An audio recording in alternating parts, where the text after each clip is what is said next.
우리나라에 본격적으로 복음이 증거된 것이 1885년이라 그랬습니다. 여러분 그때가 어떤 시대입니까? 1885년은 어떤 시대입니까? 조선시대입니다. 조선시대는 반상제도라는 게 있어가지고 양반과 상민으로 나누어져서 사는 집도 다르고 먹는 음식도 다르고 이 사용하는 말씨도 다르고 심지어는 걸음걸이까지 달랐던 시대가 바로 이 조선시대였습니다. 자, 그래서 여러분 그 시대에 양반이 복음을 받아들이는 것이 쉬운 일이겠습니까? 어려운 일이겠습니까? 지금도 마찬가지예요. 돈 있고 권력 있는 사람이 예수 믿는 것이 쉽겠습니까? 어렵겠습니까? 어려워요. 하물며 이 1885년 그 조선시대에 양반과 쌍민이라는 그 신분제도가 철저했던 그 시대에 양반이 복음을 받아들인다, 예수를 믿는다 쉽지 않아요. 그러다 보니까 우리 나라의 이 초대교회 시절에 이 기독교라는 것이, 예수 믿는다는 것이 외적으로 보면 정말 별 볼 일 없는 종교로 여겨졌을 겁니다. 뭐 교회 다닌다고 예수 믿는다고 이렇게 쳐다보면 다 뭐 세상적으로 보잘것없는 사람들만 교회에 있는 것 같잖아요.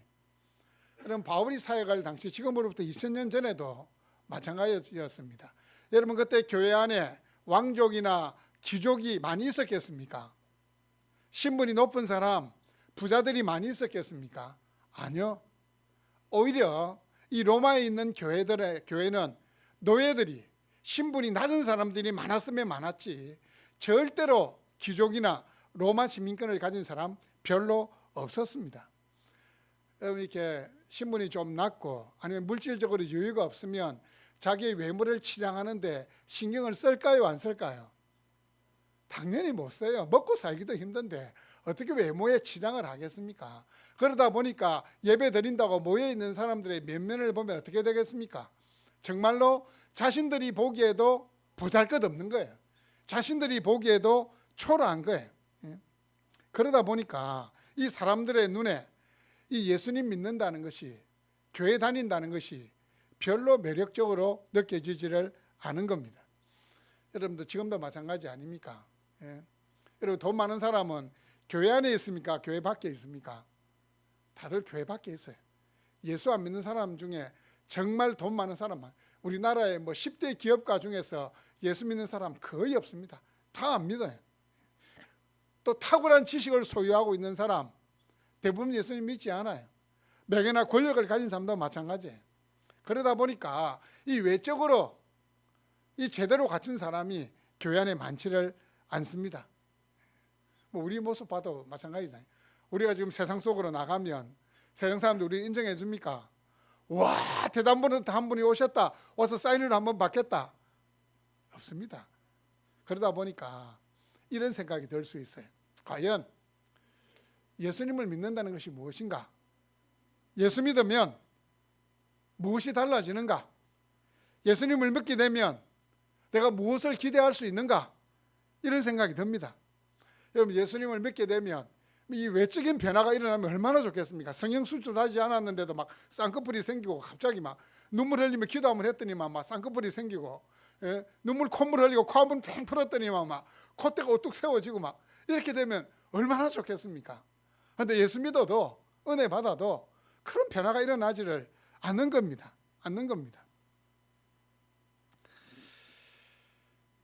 예수 믿어서 외적인 변화가 일어나면 정말 사람들이 볼 때도 예수 믿는다는 것이, 교회 다닌다는 것이 저런 것이구나.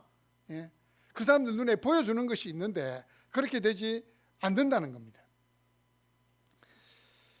오늘 본문 앞에 있는 17절에 보시면 이런 말씀이 나옵니다. 그러므로 우리가 이제부터는 어떤 사람도 육신을 따라 알지 아니하노라. 비록 우리가 그리스도도 육신을 따라 알았으나 이제부터는 그같이 알지 아니하노라. 이 사도 바울의 고백인데, 육신을 따라라는 이 말은 인간적인 기준에 의해서라는 말입니다. 자, 육신을 따라가 어떤 의미라고요? 예, 인간적인 기준에 의해서. 자, 그러면 사도 바울이 예수님 만나기 전에 사람을 어떻게 평가했다는 겁니까? 인간적인 기준을 따라서, 외모에 비춰지는 모습을 따라서 판단했다는 거예요. 그리고 고백합니다. 그리스도도 육신을 따라 알았다. 이건 그리스도도 인간적인 기준을 따라 알았다는, 그게 무슨 뜻입니까? 여러분, 사도 바울은 로마 시민권자고 바리새파의 가말리엘 문화에서 제대로 배운 사람이에요. 그러면 이 사도 바울의 눈에 비친 예수님은 어떤 사람이겠습니까? 나사렛 촌동네에서 자라난 시골떡입니다. 그 시골떡이가 이 갈릴리를 중심으로 뭐 자신의 사람들을 좀 모으고, 또 일 다닐 때 보면 뭐 제자라고 따라다니는데 하나같이 좀 초라한 사람이에요. 대부분 어부 출신이고, 뭐 따라다니는 사람들 보면 뭐 힘있고 건세 있고 배운 사람 없고 다 이게 못 배운 무지랭이들이 따라다니는 것 같은 거예요. 이 사도 바울의 눈에 보여지고 들려지는 그 모습, 그 예수라는, 나사렛 청년 예수라는 사람은 인간적인 기준으로 보면 별 볼 일 없는 사람이에요. 자기가 하나님의 아들이었다고 주장은 했지만 마지막에 죽는 모습이 어떤 모습이었습니까? 로마의 법을 따라서 가장 가혹한 형벌인 그 십자가에 달려 죽은 겁니다. 그런데 그 예수를, 나사렛 청년 예수를 그리스도라고 믿고 있으니까 이 인간적인 기준에서 바라보는 이 사도 바울의 눈에는 이건 뭐 평가할 가치가 없는 겁니다. 도무지 있을 수 없는 일이 지금 일어나고 있으니까 사도 바울이, 그때는 사도 바울이 아니죠, 이 사울이 나서서 예수 믿는 사람을 핍박하게 된 겁니다. 여러분, 인간적인 기준으로 교회 안에 있는 사람들을 바라보고 평가해서는 안 됩니다. 더 이상 인간적인 기준으로 여러분 자신을 평가절하하지 마시기를 바랍니다. 여러분의 이 인간적인 기준을 가지고 바라봐서 열등감을 가질 필요가 없습니다.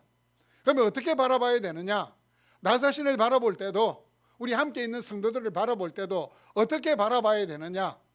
그 질문에 대한 대답이 바로 오늘 본문 고린도서 5장 17절의 말씀입니다.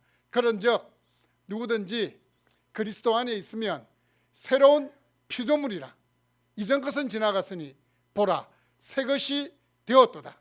자, 여러분, 이 말씀 가운데서 여러분 가장 눈에 띄는 단어가 뭡니까? 아마도 많은 분들이 새로운 피조물, 가장 눈에 띌 거 맞아요. 새로운 피조물이 오늘 이 말씀의 핵심이에요. 새로운 피조물이 핵심이에요. 그런데 먼저 생각해 볼 것은, 새로운 피조물이 되기 위해서는 거쳐야 되는 과정이 있어요. 그게 뭐냐면 그리스도 안에 있는 자, 그리스도 안에 있는 자라고 이야기하고 있어요. 여러분, 새로운 피조물은 어떤 자가 새로운 피조물이라고요? 그리스도 안에 있는 자. 자, 그렇다면 그리스도 안에 있다는 것이 무슨 뜻인지를 알아야 됩니다. 자, 그리스도 안에 있다, 이게 무슨 뜻일까요? 여러분, 그리스도 안에 있다, 그냥 다른 말로 쉽게 바꾸면 그리스도 안에 있다는 게 무슨 뜻일까요? 예, 예수님을 믿는다는 거예요. 아주 간단합니다. 그리스도 안에 있다는 것은 예수님을 믿는다는 거예요. 예수님의 사람이 됐다는 거예요. 예수님이 내 사람이다. 그러면 예수님이 너는 내 안에 있는 자다. 다른 표현을 하면 우리 안에 있는 양이다, 이렇게 되는 거예요. 이 그리스도 안에 있는 것은 우리 안에 있는 양, 그리스도의 사람, 예수 믿는 사람입니다. 여러분, 예수님을 믿는다는 것이 단순히 마음의 평안을 얻는 정도, 그 정도로 생각하면 안 됩니다. 여러분, 많은 사람들에게 물어보면 당신이 종교를 가진 이유가 뭡니까? 이렇게 물어보면 뭐라고 이야기할까요? 10명 중 8명은 마음의 평안을 얻기 위해서, 이렇게 대답합니다. 마음의 평안을 얻기 위해서. 맞아요. 예수 믿게 되면 마음의 평안을 얻게 돼요. 하지만 그것은 부차적인 겁니다. 그것은 부차적인 겁니다. 여러분, 예수 믿는 사람들의 마음에 왜 평안이 있을까요? 이유는 알아야 되잖아요. 예수 믿으면 평안이 있는 거 맞아요. 왜 평안이 있을까요? 평안이 있는 이유가 뭘까요? 한마디로 이야기하면 죄와 사망으로부터 노임을 받았기 때문에, 죄로부터 건짐을 받고 사망으로부터 건짐을 받았기 때문에, 사람들이 두려움을 가지는 원천적인 이유는 죄에 대한 두려움이고 죽음에 대한 두려움 때문에 그렇습니다. 여러분 이 땅에서 여러분이 살아가고 있지만 여러분 하늘 백성 하나님의 자녀로 살아간다는 사실을 꼭 기억할 수 있기를 바랍니다. 우리가 이 육신 장막을 벗어나는 우리가 이 육신의 죽음에 이르게 되었을 때에 많은 사람들이 육신의 죽음에 이르게 되면 두려워하지만 예수 믿는 우리가 그리스도 안에 있는 우리가 두려워하지 않는 이유는 우리가 이 육신의 죽음을 통해서 우리는 하나님의 나라에 들어가기 때문입니다. 육신 장막을 벗으면 곧 우리는 우리가 그토록 만나기를 원했던 예수님을 만나기 때문에 죽음은 곧 천국 입성인 겁니다. 그래서 예수 믿는 우리에게는 예수님을 믿는 자에게는 평안이 있는 겁니다. 죽음까지도 두려워하지 않기 때문에 평안이 있는 거예요. 여러분 세상에서 제일 무서운 사람이 뭡니까? 어떤 사람이 제일 무섭습니까? 자기 목숨을 두려워하지 않는 자가 제일 무서운 사람. 목숨 걸고 덤비는 자. 난 죽어도 된다. 제일 무서운 사람이에요. 우리에게는 이제 더 이상 죽음의 권세가 우리를 붙잡지를 못한다는 사실을 기억해야 됩니다. 여러분 예수님 안에 있게 된 거 전적인 하나님의 은혜입니다. 여러분 나는 자격이 있어서 예수 믿게 됐다 이런 사람 있을까요 없을까요? 없습니다. 아무리 잘난 사람도 우리가 볼 때는 야 저분은 예수 안 믿어도 정말 법 없이도 살 사람, 얼굴 딱 쳐다보면 선한 사람 이렇게 딱 얼굴이 그렇게 적혀 있어도 그것 가지고 예수님 믿을 수 없어요. 하나님 자녀 될 수 없어요. 전적인 하나님의 은혜인 겁니다. 인간적인 조건을 따라서 하나님의 백성 될 수 있는 사람, 예수님 안에 들어올 수 있는 사람 아무도 없습니다. 세상적인 자격을 갖춘 자가 아닙니다. 누구든지라는 이 말은 인간적인 조건이 아니라 하나님이 선택한 자, 하나님이 선택한 누구든지라는 말입니다. 그래서 우리는 구원을 은혜라고 이야기합니다. 구원은 은혜입니다. 도무지 받을 자격이 없는 자에게 그저 주어지는 호의, 친절이 은혜 아닙니까? 받을 자격 없는 우리가 그리스도 안에 들어가게 된 겁니다. 예수님을 믿게 된 겁니다. 하나님 백성이 된 겁니다. 그러면 또 하나 생각해 볼 것은 새로운 피조물이 무엇인가? 새로운 피조물이 무엇인가? 여러분 새로운 피조물, 문자적으로 하면 새로운 피조물이 뭡니까? 문자적으로 새로운 피조물. 그대로 하면 새롭게 만들어진 것. 이 세상에는 없었는데 새롭게 만들어진 게 새로운 피조물이에요. 그런데 여러분 세상에 사람들이 만든 건 그거는 창조물 아닙니다. 그건 창조물 아니에요. 재료를 가지고 만든 건 창조물이, 재료 없이 온전히 만든 게 원래 창조물이에요. 자, 새로운 피조물이 됐다 했는데 여러분 새로운 피조물을 이야기해서는 그럼 옛 피조물은 뭔가? 옛 피조물은 뭘까요? 옛 피조물. 새로운 피조물이 있으면 옛날 피조물이 있을 거잖아요. 옛날에 있었던 피조물은 뭘까요? 이건 바로 아담으로 대표되는 죄의 본성을 가진 인간을 이야기하는 거예요. 자, 아담이 하나님과의 언약을 깨트림으로 말미암아 아담의 후손들은 모두 죄의 본성을 가지게 된 거예요. 그게 옛 피조물이에요. 죄의 본성을 가진 자들은 하나님의 나라에 그리스도 안에 들어갈 수 있을까요? 없을까요? 들어갈 수가 없는 겁니다. 죄의 본성을 가졌기 때문에. 어떤 이렇게 이 냉장고가 이 선풍기가 고장 났어요. 이 선풍기가 고장 나가지고 어떤 부속이 필요한데 아무 부속이나 끼워 넣으면 됩니까? 안 됩니까? 여기 맞는 새로운 것을 만들어서 넣어야 돼요. 마찬가지예요. 옛 피조물인 아담을 대표로 하는 이 죄의 본성을 가진 이 인간들은 하나님의 나라에 들어갈 수 없는 겁니다. 그리스도 안에 들어갈 수가 없는 겁니다. 그래서 하나님께서는 하나님의 나라에 들어갈 수 있는, 그리스도 안에 들어갈 수 있는 하나님과 교제가 가능한 새로운 피조물을 만든 겁니다. 새로운 피조물을 만든 겁니다. 이 새로운 피조물은 어떻게 해서 만들어지게 되었을까요? 말 그대로 그리스도 안에 있다는데 그러면 예수 그리스도께서 우리를 위해서 뭘 했을까요? 뭔가 한 일이 있을 거 아닙니까? 그러니까 우리가 새로운 피조물이 되죠. 그건 바로 예수님의 십자가와 부활을 통해서 죄와 사망이라는 옛 시대를 끝내고 새로운 피조물을 창조하는 하나님의 재창조의 사역을 하셨다는 겁니다. 그게 뭐냐? 예수 그리스도의 십자가와 부활입니다.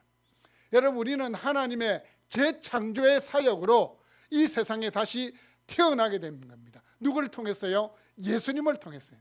처음에 하나님이 이 세상을 창조할 때 우리 눈에 보이는 모든 만물을 만드신 것이 첫 번째 원창조이고, 두 번째 창조는 자신의 백성들을 예수 그리스도 안에서 새로운 피조물로 만든 것이 하나님의 재창조의 사역입니다.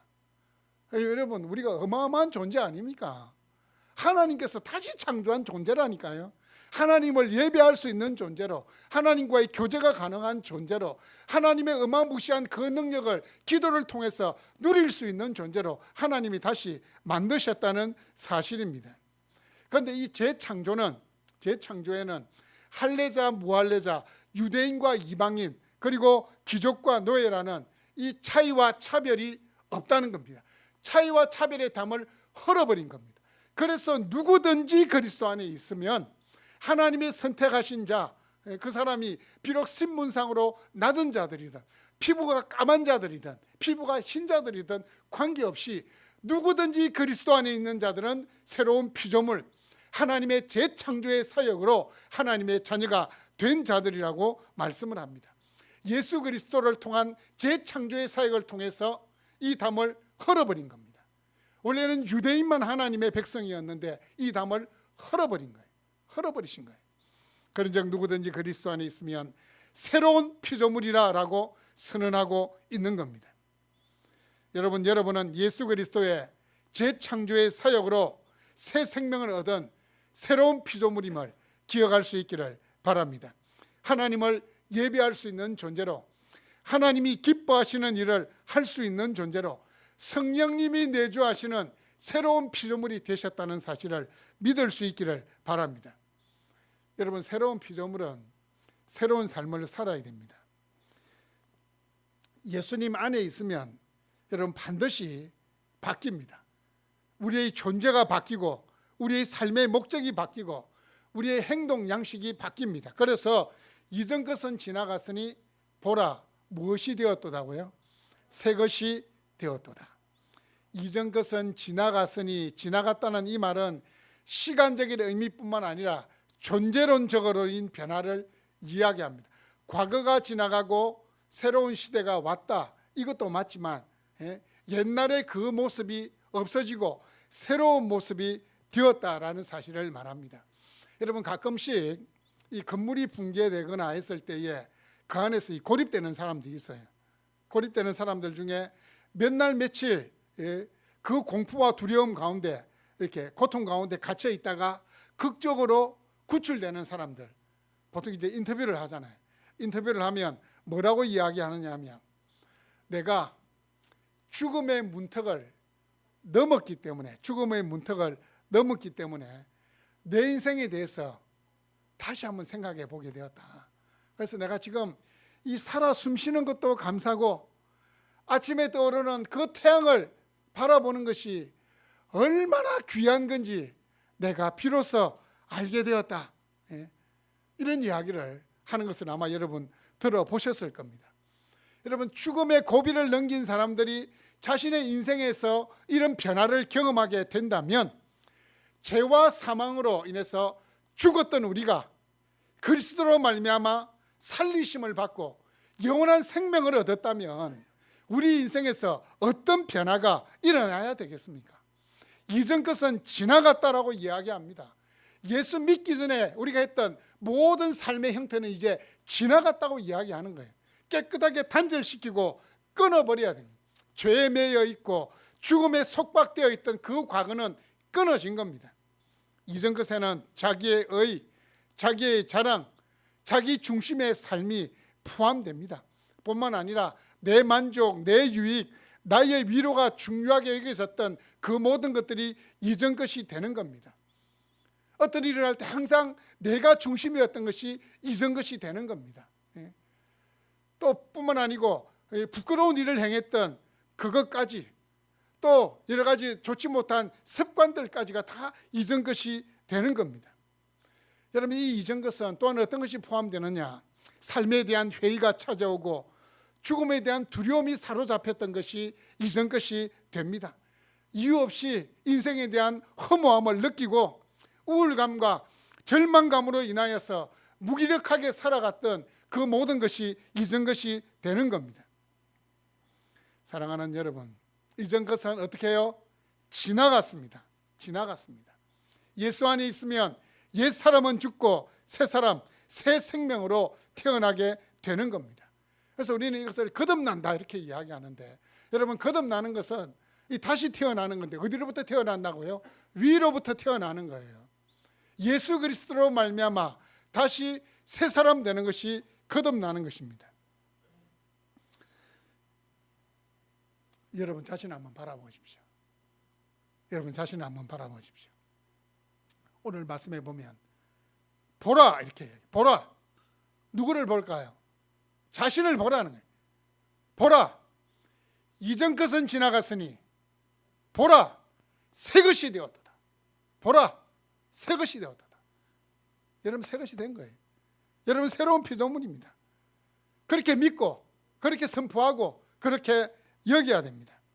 여러분 성경은 같은 단어지만 이 반복하는 걸 이렇게 절개하지 않더라고요. 그래서 성경을 읽어보면 같은 의미인데 다른 단어, 다른 표현을 사용하고 있어요. 그래서 이 새 것이라는 것은 새로운 피조물과 같은 의미예요. 새 것이 되었도다는 새로운 피조물이 되었다라는 말씀입니다. 여러분, 우리 하나님께서 여러분을 새로운 피조물 만들기 위해서 어떻게 하셨습니까? 당신의 사랑하시는 아들 우리 예수님을 십자가의 극한 고통으로 몰아내신 거예요. 그 십자가에서 우리 주님이 죽어주심으로 말미암아 우리는 하나님의 재창조의 사역의 결과물인 새로운 피조물이 되었다는 사실을 기억하셔야 됩니다. 새로운 피조물, 새 것은 새로운 가치관을 가지고 살아가는 존재입니다. 여러분 예수님을 믿고 난 이후에도 아침에 떠오르는 태양은 그대로입니다. 우리가 만나는 사람들은 뭐 별반 달라질 것 없이 그 사람들 그대로 만나요. 우리 주변의 환경이 그렇다고 막 바뀌거나 그런 거 없습니다. 그럼에도 불구하고 여러분이 기억할 것은 여러분은 새로운 피조물입니다. 여러분 예수님 안에 있으면 새로운 가치관을 가지고 살아갈 수밖에 없습니다. 이유가 뭘까요? 인생의 주인이 바뀌었습니다. 새로운 가치관을 가지고 살아가야 돼요.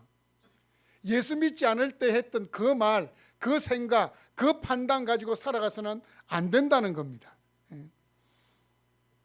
물론 마음에 협족할 만큼 변화가 일시적으로 일어나지 않을 수는 있습니다. 하지만 여러분의 속사람이 새롭게 되었다는 사실을 기억하십시오. 예수 그리스도의 생명이 여러분 안에 있습니다.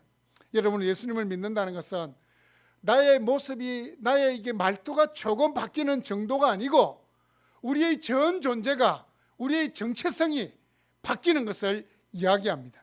마귀의 자녀에서 하나님의 자녀가 되는 겁니다. 이 땅에 소망을 두고 살아가던 우리들이 저 하늘의 소망을 두고 살아가는 자들로 바뀐 겁니다. 이전에 즐거웠던 그것들이 이제는 즐겁지가 않은 겁니다. 예수 믿기 전에는 모여서 친구들하고 마셔라 부어라 해서 그 한 잔 마시면 정말 짜릿하고 즐거웠는데 예수 믿고 나니까 그게 별로 즐겁지 않은 거예요. 예수 믿기 전에 즐거웠던 것이 더 이상 즐겁지 않게 돼야 되는 거예요. 오히려 모여서 예배하고 하나님 앞에 기도하는 이 시간이 사모가 돼야 되고 기쁨이 돼야 된다는 사실입니다. 여러분 모두 안에 이 변화가 일어날 수 있기를 바랍니다. 사랑하는 여러분, 보라 새 것이 되었도다. 이 말씀은 단순한 위로의 말씀이 아닙니다. 하나님 우리에게 선포하시는 말씀이에요. 보라 새 것이 되었도다. 우리가 느끼든 느끼지 못하든 그리스도 안에 있는 우리는 이미 새로운 피조물입니다.